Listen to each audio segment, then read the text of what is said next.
आपल्या लोकांचं कसं आहे, तहान लागली की मग विहीर खोदायला सुरुवात करायची. असं मी नाही, असं आपली जुनी माणसं सांगायची. म्हणजे काय, की एखादं संकट आपल्यावर कोसळणार हे माहीत असूनही आपण त्याची काहीच काळजी करत नाही किंवा त्याच्याशी कसं निपटायचं याचा साधा विचारही करत नाही. आणि मग ते संकट आपल्या जीवावर बेतू लागलं, की मग आपल्याला जाग येते आणि मग नंतर आपण त्याचा उपाय शोधू लागतो. आता निसर्गाने आपल्याला काय नाही दिलंय? सगळं दिलंय. अन्न, वस्त्र, निवारा ही निसर्गाचीच देण आहे.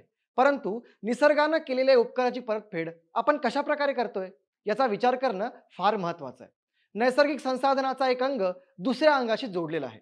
ज्या प्रकारे पृथ्वीवरील झाडांचा परिणाम मनुष्य, त्यांचं राहणीमान, पाऊस, वारा, संपूर्ण जगजीवन तसंच अन्य गोष्टींवर सुद्धा होतो, त्याचप्रमाणे पृथ्वीवरील नद्या या आपल्यासाठी जीवनदायिनी आहेत. देशातील नद्या स्वच्छ पाण्याचा उत्तम स्रोत आहेत. भारतीय संस्कृतीत नद्यांना माता म्हणून पूजलं जातं. मानवी पिढ्यांचा विकास याच नदीच्या किनाऱ्यावर झालेला आहे. त्यामुळे नद्या आपल्यासाठी किती महत्त्वाच्या आहेत हे काही वेगळं सांगायची गरज नाही. पण आपण आपल्या मातेचा म्हणजेच या नद्यांचा खरंच सांभाळ करतोय का? किंवा नद्यांच्या प्रदूषणामुळे निसर्गावर किंवा समुद्रावर काय परिणाम होत आहे याचा विचार आपण कधी केलाय का? नाही ना? पण आज आपण या विषयाचं गांभीर्य जाणून घेणार आहोत. नमस्कार, मी संयम स्वागत करतो तुमचं बाई माणूसमध्ये. विविध प्रकारच्या विषारी कचऱ्यामुळं आणि रसायनांमुळं नदी व समुद्रासोबतच संबंध पर्यावरणाचे अतिशय वाईट हाल होत आहेत. आपल्या आसपासचा संपूर्ण कचरा नदीमध्ये जात असतो आणि नदी या संपूर्ण कचऱ्याला समुद्राकडे ढकलत असते. आणि अशा प्रकारे हा विषारी कचरा नदी वाटे थेट समुद्रात जात असल्याने जलाशयामधील कचऱ्यांचं प्रमाण फार वाढलंय. आणि याचा सर्वात मोठा फटका समुद्रामध्ये राहणाऱ्या प्राणी जीवनाला होत आहे. म्हणजेच आपण नद्यांना आणि नद्या समुद्रांना विष पाजत आहेत असं म्हणणं काही वावगं ठरणार नाही. आता समुद्राला सर्वाधिक विषारी करणाऱ्या नद्या कोणकोणत्या आहेत ते पाहूया.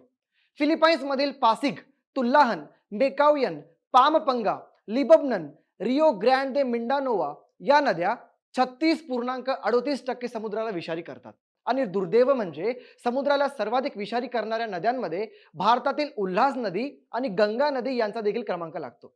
समुद्र प्रदूषित करणाऱ्या प्रमुख देशांचा विचार केला तर मलेशिया 7.46%, चीन 7.22%, इंडोनेशिया 5.75%, ब्राझील 3.86%, व्हिएतनाम 2.88%, बांगलादेश 2.52%, तर थायलंड 2.33% समुद्राला दूषित करतो. व्हिएतनाम या देशातील नद्या सर्वाधिक म्हणजेच 36.38% समुद्राच्या पाण्याला दूषित करतात. आता कुठला देश समुद्राला किती प्रमाणात दूषित करतो हे तर आपण पाहिलं, परंतु याचं कारण काय हे आता पाहूया. फिलिपाईन्स मधील लोकसंख्या आहे 11.39 कोटी. त्यापैकी 2 कोटी लोकसंख्या दारिद्र्य रेषेखाली आहे. हे लोक मोठी वस्तू घेण्याऐवजी लहान आणि स्वस्त वस्तू पुडी किंवा सॅशे स्वरूपात घेतात. तिथे प्लास्टिक किंवा अन्य कचऱ्याची विल्हेवाट लावण्याची पुरेशी व योग्य सुविधा नाही आहे. त्यामुळे हा कचरा थेट नदीमध्ये सोडला जातो. तिथल्या सरकारकडे सुद्धा या कचऱ्याचं प्रमाण कमी करण्यासाठी किंवा त्यावर प्रक्रिया करण्यासाठी ठोस धोरणं नाहीयेत. 2018 मधील एका सर्व्हेनुसार फिलिपिन्स देशातील 834 पैकी 716 उद्योगांकडे रिसायकल प्रकल्प नसल्यामुळे हे विषारी सांडपाणी थेट समुद्रात सोडलं जात होतं. हेच कारण आहे की तिथल्या नद्या समुद्राला सर्वाधिक प्रमाणात विषारी करतात. आणि याच प्लास्टिक प्रदूषणामुळे दरवर्षी 10 लाखाहून अधिक समुद्री जीवांचा मृत्यू होत असल्याची चिंताजनक माहिती संशोधकांनी दिली आहे. ही फार गंभीर बाब आहे आणि याच कारणामुळे अनेक समुद्री जीवांच्या अनेक दुर्मिळ प्रजाती नाम मात्र राहू शकतात. यापैकी भारतामधील उल्हास नदी अतिशय प्रदूषित का आहे याची कारणं जाणून घेऊया. उल्हास नदी खंडाळा परिसरातून कर्जत पर्यंत स्वच्छ स्वरूपात वाहते. पण तिथून पुढे या नदीची मरण यात्रा सुरू होते. नेरळ, बदलापूर, अंबरनाथ, उल्हासनगर, कल्याण नंतर पुढे अरबी समुद्राला मिळेपर्यंत तिची अत्यंत वाईट अवस्था होऊन जाते. याचं कारण असं की 70च्या दशकात या नद्यांच्या परिसरामध्ये औद्योगिकीकरण आणि नागरीकरण वाढल्यामुळे या नद्यांचं प्रदूषण अतिशय मोठ्या स्वरूपात वाढलंय.